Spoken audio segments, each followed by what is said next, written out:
Narayan Vyas again अपने YouTube channel पर आप सभी का स्वागत करता हूं और आशा करता हूं कि आप सभी ठीक हैं, मस्त हैं, एग्जाम की तैयारियों में बिल्कुल जी जान से लगे हुए हैं।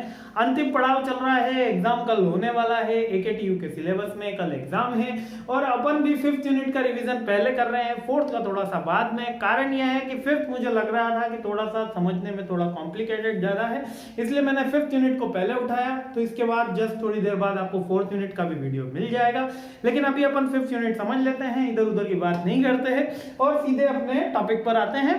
तो अगर आप MBA के स्टूडेंट हैं, जरा सा एक सेकेंड, यदि आप MBA के स्टूडेंट हैं, BBA के स्टूडेंट हैं, BCom है, UGC नेट है, तो ये वीडियो आपके लिए बिल्कुल जी हाँ आपके लिए होने वाला है। आज अपन टैलेंट मैनेजमेंट की 5th यूनिट की आज अपन इसके अंदर बात करने वाले हैं, ठीक है। तो चलिए वीडियो स्टार्ट करते हैं। पहला है emerging trends in HR। Emerging trends in HR मैंने बताया है इंपॉर्टेंट क्वेश्चन के अंदर, ये बहुत ही एक इंपॉर्टेंट क्वेश्चन है, हमेशा 5th यूनिट में से बार बार पूछा जाने वाला क्वेश्चन है कि इमर्जिंग ट्रेंड्स कौन कौन से हैं HR के अंदर, कौन कौन सी नई चीजें ह्यूमन रिसोर्स डिपार्टमेंट के अंदर आई है। तो ये एक इंपॉर्टेंट पॉइंट है। इसके अंदर पहला पॉइंट है human resource audit. Human resource audit का मतलब नॉर्मल लेमन लैंग्वेज के अंदर ये होता है, सामान्य भाषा के अंदर, कि जो ह्यूमन रिसोर्स डिपार्टमेंट है उसने जो वर्क किया है उसका फिर से इवैल्यूएशन करना कि उसने वर्क जो किया है वो सही किया है या गलत किया है, क्या उससे प्रॉफिट बढ़ा है या प्रॉफिट कम हो गया। इसी को नॉर्मल लेमन लैंग्वेज के अंदर HR ऑडिट कहते हैं, evaluation of their entire work. तो HR की ऑडिट का मतलब है कि HR की जो प्लानिंग, रिक्रूटमेंट, सिलेक्शन, क्राइटेरिया था, फीडबैक था, अप्रेजल सिस्टम था, वो सब सही से हुआ या ना हुआ उसका इवैल्यूएशन करना। इसके अंदर ऑपरेशनल जो HR की एक्टिविटी रहती है, कंप्लायंसेस रहता है, सिस्टम रहता है, फंक्शनल रहता है, पर्सनल एंड स्ट्रेटेजिक। 1 2 3 4 5 और 6 पॉइंट है, मात्र 6 पॉइंट आपको कवर अप करने हैं कि इसके अंदर कौन कौन से, जस्ट एक एक लाइन के जिस्ट बता देता हूं। ऑपरेशनल एक्टिविटी की मतलब training, recruitment, selection, operational activity, compliances यानी कि लेबर लॉ, जो लेबर लॉ है, जो PF रिटर्न है उस kind of activity, system, ERP system, payroll system, functional activity के अंदर फीडबैक हो गया, आपकी डेवलपमेंट एक्टिविटीज हो गई, परफॉर्मेंस अप्रेजल हो गया, पर्सनल एक्टिविटी यानी कि आपका एम्प्लॉय का रिटेंशन रेशो कैसा है। पर्सनल और HR एक पर्सनल डिपार्टमेंट ही होता था पहले, अब उसको HR के अंदर शामिल कर दिया गया।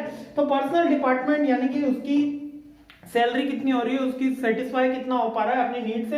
एंड स्ट्रेटेजिक, स्ट्रेटेजिक का मतलब कि द नेक्स्ट आउटपुट हमको क्या लेना है, क्या हमारी नेक्स्ट स्ट्रेटेजी है, क्या सक्सेशन प्लानिंग है, सक्सेशन प्लानिंग कि अगले 5 इयर्स बाद हमको कितने मैन पावर की जरूरत होगी, कितने एम्प्लॉइज की जरूरत होगी, उसके लिए आज हमने क्या व्यवस्था कर रखी है। तो that is all point included in strategy. Next आ जाते हैं अपन HRIS पे। HRIS human resource information system. अब ये ह्यूमन रिसोर्स इंफॉर्मेशन के सिस्टम क्या है, ये नया एक ट्रेंड शुरू हुआ है। HR डिपार्टमेंट ही हुआ करता था, अब ह्यूमन रिसोर्स इंफॉर्मेशन सिस्टम इसको नाम दे दिया गया। इसमें एक बंदा जैसे ही आपके कंपनी के अंदर आता है, थोड़ा सा इसको समझ लेते हैं। जैसे ही एक बंदा कंपनी के अंदर एंटर हुआ, उस बंदे की क्या क्वालिफिकेशन है, उस बंदे को कितनी हमने ट्रेनिंग कराई, उस बंदे का क्या उसका परफॉर्मेंस में ऐड हुआ या लेस हुआ, वो और उसको कितना हमने बोनस दिया, उसकी सैलरी क्या थी, उसको हमने कितना अप्रेजल दिया, डिमोशन दिया, और उसकी जॉब क्या क्या है, ठीक है। इसके अलावा उसने लीव कब कब ली, ठीक है। इसके ऊपर इसके PF का क्या रिकॉर्ड हो रहा है, इसकी मेडिकल हिस्ट्री क्या है। इस तरह n numbers of the points होते हैं, ये सारे के सारे MRIS जो है वो गवर्न करता है, मींस कि वो रेगुलेट करता है और वो चेक करता है कि ये सारे पॉइंट वो इक्वली हो पा रहे हैं कि नहीं हो पा रहे। तो MRIS के अंदर बहुत सारी चीजें का डेटाबेस होता है कि एक जैसे बंदा आता है, वो जब तक कंपनी के अंदर रहता है, उसकी डेली रूटीन एक्टिविटी से लेकर उसने कंपनी के आउटपुट में क्या योगदान दिया, कंपनी ने उसको क्या योगदान दिया, सारे के सारे पॉइंट्स आते हैं।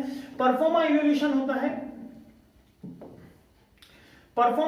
होता है, रिक्रूटमेंट होता है, पर्सनल सेल्फ सर्विसेज होती हैं, leave and absence, payroll, people administration, compensation, training and development. जैसे कि मैंने जो सारे पॉइंट्स अभी अगर आपको कवर अप कराए थे सिंपल लैंग्वेज में, या थोड़े से हार्ड लैंग्वेज में दिया हुआ है। 1 2 3 4 5 6 7 8। आप केवल ये 8 पॉइंट याद कर लीजिए, कल HRIS का सीधा सीधा क्वेश्चन छप सकता है। ह्यूमन रिसोर्स इंफॉर्मेशन सिस्टम, ये क्वेश्चन एक प्रॉम्प्ट क्वेश्चन में से आता है कि आपके इमर्जिंग ट्रेंड्स कौन कौन से हैं एचआर के अंदर। इमर्जिंग ट्रेंड्स कौन कौन से हैं, बार बार पूछा जाने वाला क्वेश्चन है, आपको बहुत अच्छे से याद करना है। अभी एचआर के ऑडिट के मैंने 6 पॉइंट बताए, 8 पॉइंट इसके बताए, आपको याद करना है। अभी एग्जाम का सीजन है, इसलिए अपन बहुत शॉर्ट के अंदर बात कर रहे हैं। आगे बढ़ते हैं। इसी का एक और टर्म है ह्यूमन रिसोर्स अकाउंटिंग, ये भी नया टर्म है, इमर्जिंग टर्म में 3rd पॉइंट है ह्यूमन रिसोर्स अकाउंटिंग। अब ये अकाउंटिंग क्या होती है, अभी तक तो अपन ने अकाउंटिंग में समझा था डेबिट क्रेडिट की अकाउंटिंग, कैश की अकाउंटिंग, अब ह्यूमन की भी अकाउंटिंग होती है। ह्यूमन की अकाउंटिंग का मतलब कि कोई व्यक्ति आया, उससे हमको कितना प्रॉफिट हुआ, क्या लॉस हुआ, उसके रिक्रूटमेंट डेवलपमेंट में कंपनी ने कितना खर्च किया, इसके कोई एक मॉडल भी दिया हुआ है, मेथड भी दिया हुआ है। एक है कॉस्ट अप्रोच, एक वैल्यू अप्रोच। कॉस्ट में उसको एक्विजिशन करने में, यानी कि उसको हमने कितना परसेंट ज्यादा दिया है, कितना परसेंट कम दिया है, देन हमने कोई रिप्लेसमेंट करा होगा, ए की जगह बी लाए हैं, तो क्या उसकी कॉस्ट लगी है, ये कॉस्ट अप्रोच के अंदर में आता है। वैल्यू अप्रोच, कॉस्ट यानी कि हमको कितनी रुपीस लग रही है, वैल्यू यानी कि वो कितना प्रॉफिट हमें ऑर्गेनाइजेशन को देगा। ये करंट सिचुएशन के ऊपर होता है, ये फ्यूचर के ऊपर होता है। केवल इतनी सी बातें अपन को इसके अंदर याद रखनी है। वैल्यू अप्रोच में प्रेजेंट वैल्यू और एक्सपेंसेस मॉडल और value of the organization, means के बहुत से ऐसे लोग होते हैं जो कंपनी में इकोनॉमिकल तो एड ऑन नहीं करते, लेकिन उनकी गुडविल इतनी ज्यादा होती है जिसके कारण कंपनी उनको रिटेन करती है। जैसे कि ब्रांड एम्बेसडर, वो कंपनी में क्या है, प्रोडक्ट के लिए कोई डेवलपमेंट की एक्टिविटी नहीं करते, कोई आपका रिक्रूटमेंट नहीं करते, कोई सिलेक्शन नहीं करते, किसी भी कंपनी के इवेंट में नहीं आते, लेकिन अगर उनका टैग ही लग जाता है, उनका फोटो ही लग जाता है, शाहरुख खान का टैग ही लग जाता है, तो लोगों को लगता है कि ये कंपनी बिल्कुल जेन्युइन है, कंपनी बिल्कुल अट्रैक्टिव है। जैसे बायजूस का अगर ऐड लग जाता है तो लगता है कि वाह, कि यहीं पे जाके हमारा बच्चा सीखेगा। सो ये होता है उसकी वैल्यू अप्रोच। कॉस्ट अप्रोच के अंदर डिफरेंट टर्म होती है। कॉस्ट अप्रोच के अंदर एक आदमी, जो नॉर्मल आदमी हो, सोचता है इस बंदे को हायर करूंगा तो कितनी मेरी कंपनी के ऊपर कॉस्ट एंड प्रॉफिट आती है। तो ये एक नया मेथड है, नया इमर्जिंग टूल है। तो ये शॉर्ट नोट्स ही आने वाले हैं इसके अंदर। नेक्स्ट इसके अंदर आ जाता है बिजनेस प्रोसेस री इंजीनियरिंग। ये बिजनेस प्रोसेस री इंजीनियरिंग के सबके मैंने चार्ट ऑलरेडी इसके अंदर लिख रखे हैं, आपको केवल पॉज करिए, लिख लीजिए, ठीक है। मैं एक एक करके सारे पॉइंट बोल देता हूं। Initiative changes, process diagnosis, process redesign, reconstruction, process monitoring, new process, business process री इंजीनियरिंग। अब इसका मतलब क्या है, बिजनेस प्रोसेस री इंजीनियरिंग का मतलब क्या है? बिजनेस प्रोसेस री इंजीनियरिंग का मतलब केवल आप इतना सा लिख लीजिए कि बिजनेस प्रोसेस री इंजीनियरिंग का मतलब केवल आप इतना सा मान लीजिए कि जो आपका बिजनेस करंट में चल रहा है, मान लीजिए कि वो करंट में हमारा बिजनेस किसी ऑर्गेनाइजेशन में एक पर्टिकुलर स्ट्रक्चर में चल रहा है, ए से बी तक सप्लाई करने, गुड्स को सप्लाई करने का एक पर्टिकुलर मेथड है। इसको हमने री इंजीनियरिंग करा, इसको हमने इवेल्यूट करा कि ये मेथड सही चल रहा है, गलत चल रहा है, इसमें कहीं रेक्टिफिकेशन नहीं है, इसमें कहीं एरर तो नहीं है, कोई इसको मॉडिफाई किया जा सकता है, इसको स्लो किया जा सकता है, इसको फास्ट किया जा सकता है, इसको और कॉस्ट इफेक्टिव बनाया जाता है। इसी के लिए डिफरेंट पॉइंट्स यहाँ पर लिखे हुए हैं। अभी केवल अपन को इतना ही जानना जरूरी है कि बिजनेस प्रोसेस री इंजीनियरिंग के अंदर कौन कौन से चेंजेस आते हैं। इनिशिएटिव चेंजेस मींस कि हम कौन से चेंजेस इसमें इनिशिएट कर सकते हैं। प्रोसेस डायग्नोसिस, मैंने अभी आपको बताया था कि ए से बी तक जा रहा है, तो उस प्रोसेस के अंदर कौन कौन से पॉइंट आ रहे हैं। अच्छा है, मैन्युफैक्चरिंग के अंदर भी लागू होता है, मार्केटिंग के अंदर भी लागू होता है, सेल्स के अंदर भी लागू होता है। इसलिए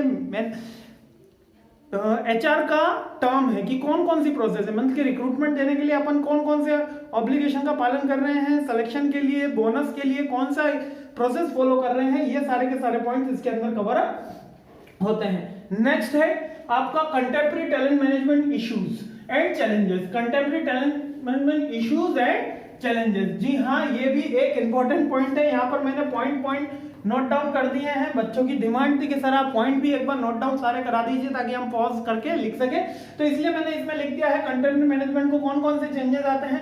पहले तो एक लिमिटेड ग्रोथ हो जाती है, ठीक है। जो कंटेम्पररी टैलेंट मैनेजमेंट से क्या होती है, एक लिमिटेड ग्रोथ हो जाती है। क्यों? क्योंकि हमको डेवलपमेंट पे भी वर्क करना होता है, ट्रेनिंग पे भी कुछ खर्चा करना होता है, तो एक लिमिटेड ग्रोथ हो जाती है। इंक्रीज द डाइवर्सिटी वर्कफोर्स, यानी कि एक बंदे को हम किसी पर्टिकुलर टास्क में अच्छा ना बना के 10 टास्क में अच्छा बनाना चाहते हैं, जिससे डाइवर्सिफाई वर्कफोर्स हो जाती है। इसको मैनेज करना क्वाइट डिफिकल्ट होता है। एम्प्लॉय की प्राइवेसी की तो बिल्कुल एकदम खत्म हो जाती है, एम्प्लॉय की प्राइवेसी, क्योंकि सारी चीजें जो है वो एचआर जानता है, सारे बॉसेस जानते हैं। क्योंकि आपको यदि कहीं गैप रह जाता है तो आपको फैमिली की बात बतानी होती है, आपको कोई पर्सनल इशू भी उनके साथ शेयर करना होता है। तो एम्प्लॉय की प्राइवेसी, टेक्नोलॉजी टेक्नोलॉजी तो प्रमोट टेलीकम्युनिकेटिंग। टेलीकम्युनिकेटिंग का मतलब होता है कि फोन पे बात कर लेना।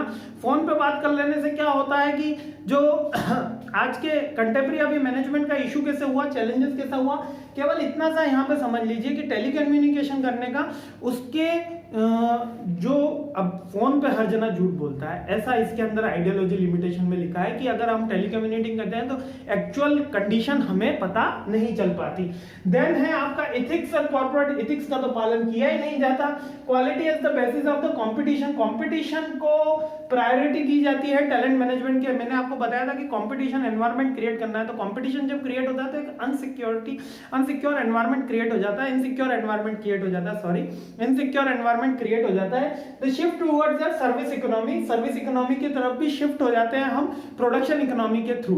प्रोडक्शन इकोनॉमी की तरफ शिफ्ट नहीं हो पाते, सर्विस इकोनॉमी की तरफ शिफ्ट हो जाते हैं। क्यों? क्योंकि हम वेलनेस की बात कर रहे हैं, हम अच्छी चीजें प्रोवाइड कराने की बात कर रहे हैं, ना कि हम प्रोडक्शन ओरिएंटेड बात कर रहे हैं। ठीक है ना? कहीं भी आपने टैलेंट मैनेजमेंट के अंदर ये नहीं देखा होगा कि प्रोडक्शन को कैसे इंक्रीमेंट किया जाए। आपने यही देखा है कि कस्टमर की कैसे वेलफेयर किया जाए, कस्टमर का कैसे डेवलपमेंट किया जाए। Production increment through customer welfare यहाँ पे की है, लेकिन जब हम कस्टमर वेलफेयर पे जोर दे देते हैं तो हम सर्विस इकोनॉमी के अंदर पहुंच जाते हैं। ये छोटे छोटे चैलेंजेस हैं। इसके अलावा भी आप प्लॉट डाउन कर सकते हैं कि ग्रोथ बट कम हो जाती है, कॉस्ट ज्यादा लगती है, रिटेंशन में प्रॉब्लम्स आती है, एम्प्लॉय की जो नीड्स हैं वो डाइवर्सिफाई हैं, हाई नीड्स का एम्प्लॉय होता है। ठीक है, I hope I am clear to each and everyone. केवल 12-13 मिनट्स के अंदर अपन ने पूरी की पूरी 5th यूनिट कंप्लीट कर दी। अगर आपको कोई डाउट है, कोई इशू है तो please let me know. Thank you and please बताइएगा जरूर कि वीडियो कैसा लगा। Thank you.